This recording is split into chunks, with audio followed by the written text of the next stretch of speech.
All right, bros. Welcome back to Bro Philosophy 101, the only podcast where we get absolutely jacked on ancient wisdom. I'm your boy, Chad. And I'm Brad. Let's go. What are we breaking down today, Chad? My brain is so ready to get swole. Dude, today we're tackling the absolute GOAT of strategy guides. We're talking Sun Tzu's The Art of War. No cap, this is the playbook for winning at like everything. Sun Tzu.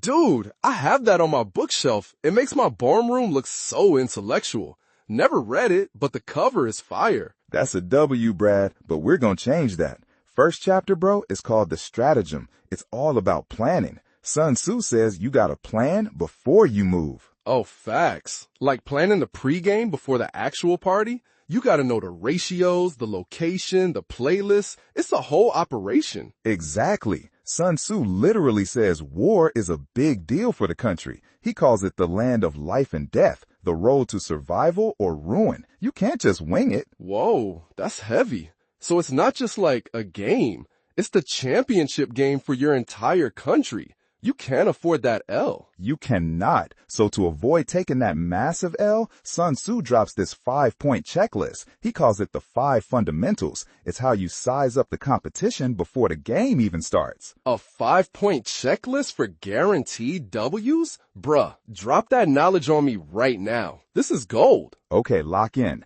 Number 1 is the way, or Tao. This means the people and their leader are on the same wavelength, total unity. They'll literally live or die for the cause. Like our frat, we are all on the same page. Crush rush week, win intramurals, and have the most legendary parties on campus. That's our Tao, 100%. If the vibes are off, you're gonna lose. Number 2 is heaven, or Tian.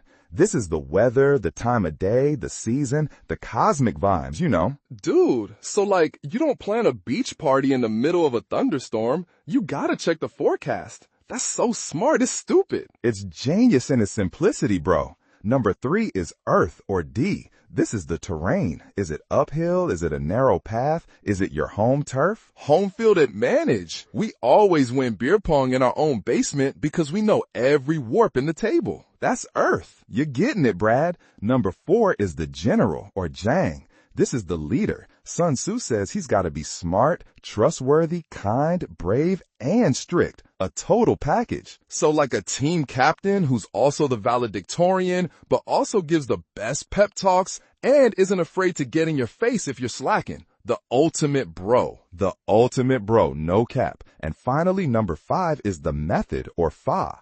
This is all the boring stuff that actually wins games. Organization, who's in charge of what, and logistics. Logistics? Like making sure there are enough red Solo cups for the party? Because if you run out, it's a total disaster. Anarchy. It's a total system collapse. So Sun Tzu says you take these 5 things, you compare your side to the enemy's, and you can literally predict who's gonna win before a single punch is thrown. My mind is literally blown. So you just run the stats? Whose Tao is stronger? Who has heaven on their side? It's like fantasy football, but for like war. It's exactly that. Then he gets to the juicy part. He says all warfare is based on deception. He calls it Gui Dao, the path of deception. The path of deception? That sounds so sick, like a secret ninja move. It is. He's like, when you're able to attack, you have to look unable. When you're using your forces, look inactive.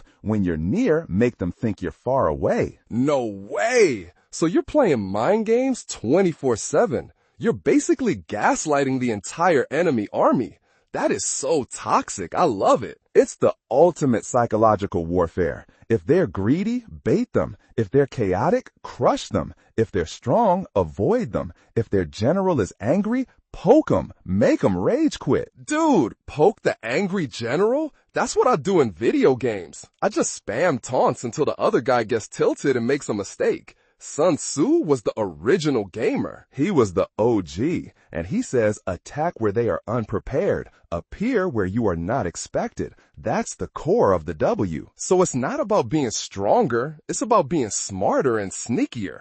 High key? That's a life lesson right there. It's the biggest life lesson. Okay, so check this example. There were these two dudes in ancient China, Li Yu and Shang Yu, fighting for control. A classic rivalry, like us versus the Sigma Chis. I'm listening. So Li Yu has this genius general, Han Shen, and Han Shen does a full breakdown of the other guy, Shang Yu. He's like, bruh, this dude Shang Yu is strong. He can yell and scare 1,000 guys. Okay, so Shang Yu is a beast, a unit. Yeah, but Han Shen is like, but that's it.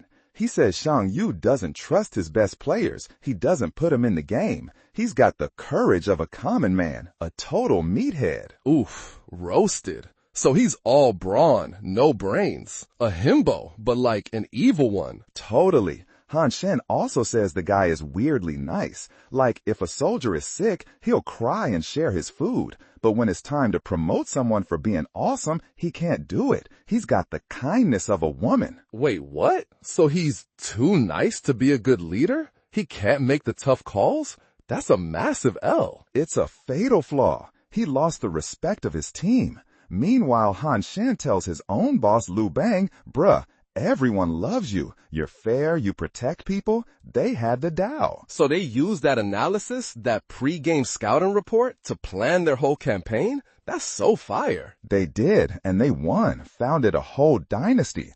All because one bro took the time to do the tempo calculations, as Sun Tzu calls it. Tempo calculations. It sounds so epic, like you're meditating on victory. You are. Okay, next example. This one's even crazier. Zhuge Liang, another legendary strategist, bro. Zhuge Liang. I know that name. He's like the smartest guy ever, right? The smartest. So his rival, Zhou Yu, tries to get him killed. He tells him, hey, we need 100,000 arrows. Make them in 10 days or it's your head. That's impossible. What a snake move. Zhuge Liang just smiles and says, bruh, I only need 3 days. And he signs a contract saying he'll do it or die. 3 days? No way. He's bluffing. What's his play? This is where heaven and deception come in. For 2 days, he does nothing, just chills. On the third night, there's a super thick fog. The heaven factor, the weather.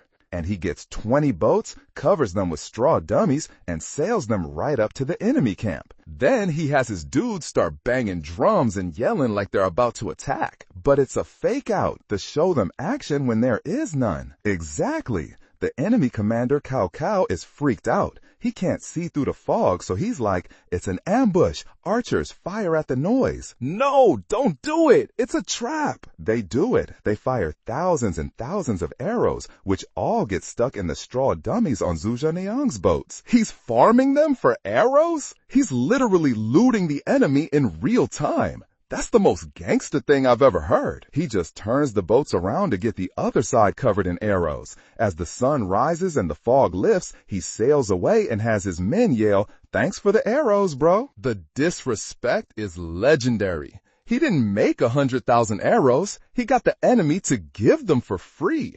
That's a W for the history books. That's the power of combining the 5 factors. He used deception, he used the weather, pure genius. Now let's talk about a more modern one, the Battle of Ping-Jen in China. Bring it on, bro. My brain is getting so ripped right now. Okay, so this guy Fu Zuwei is stuck. He's got 600,000 dudes, but he's surrounded. He has 3 options: fight a losing battle, run away, or surrender. Tough spot. Rocking a hard place. What's he do? He can't decide. So the other side, led by Mao Zedong, uses pure Sun Tzu tactics. They use a strategy called surround but don't attack. They cut off all his escape routes. So they're not trying to fight him. They're just making his options worse and worse. Psychological damage. Max psychological damage. Then they send in his own daughter, who was secretly on their side, to talk to him. That's the attack the heart strategy. His own daughter? Bro, that's cold-blooded, but also brilliant. He's still hesitating, trying to negotiate.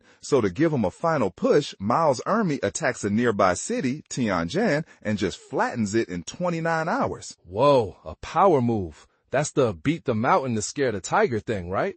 They're showing him what'll happen if he doesn't surrender. You got it, Brad. The next day, Fu Zuwei surrenders. They won a massive victory and saved a historic city without a major battle, all through strategy. Dude, The Art of War isn't a book, it's a cheat code for life. No cap. It's the ultimate cheat code, but it also shows what happens when you don't follow it. Quick last story, the Romans versus Hannibal. Hannibal, the guy with the elephants, let's go. Right, so Hannibal is dominating Italy. This Roman general, Fabian, realizes he can't win a straight-up fight. Hannibal is too strong, but Hannibal's weakness is he's far from home, low on supplies. So Fabian should use deception, avoid the strong, harass him. That's exactly what he does. He just follows Hannibal's army, bugs them, cuts off their food, but never fights a big battle. It's called the Fabian strategy. It was working. W take from Fabian, smart bro. But the Romans got impatient. They were like, bro, why aren't you fighting? Be a man. They called him a coward, fired him, and hired a new general to fight a huge battle. Oh no, I feel a massive L coming on. The biggest L. They fought Hannibal at Cannae and got completely annihilated. It was one of the worst defeats in Roman history, all because they didn't have the patience for the smart play. So the lesson is, trust the plan. Even if it looks mid to everyone else, the tempo calculations don't lie. Wow. That's the whole thing, bro. Sun Tzu's wisdom is eternal. Know yourself, know your enemy, use your brain, be sneaky, and you'll never lose. That's it for this week's Brolosophy. Stay jacked, kings. Stay jacked. That was fire, Chad. Absolutely fire.